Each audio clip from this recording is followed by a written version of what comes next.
राजकुमार जी टोंगिया 12 वालों ने एक बहुत ही शानदार उपकरण बनाया है जिसका जुगाड़ से आप भी इसे बना सकते हैं। देखिए किस तरह से। ये बहुत सस्ता जुगाड़ है। ये आपको मार्केट में एक ऑयल भरने का कुप्पी है जो आपको मार्केट में 15 से 20 रुपए में आराम से मिल जाएगा किसी भी जनरल स्टोर वालों के यहाँ पानी भरने का। और एक गीजर का पाइप लेना है।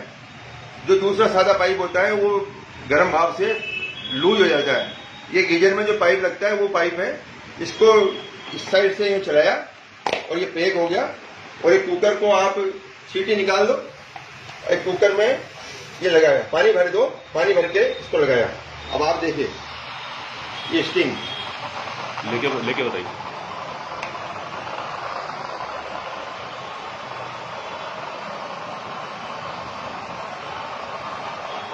दोस्तों वीडियो देखने के लिए धन्यवाद। इसे आगे प्रसारित करें ताकि ये सभी को काम आ सके। बहुत काम का है स्टीम।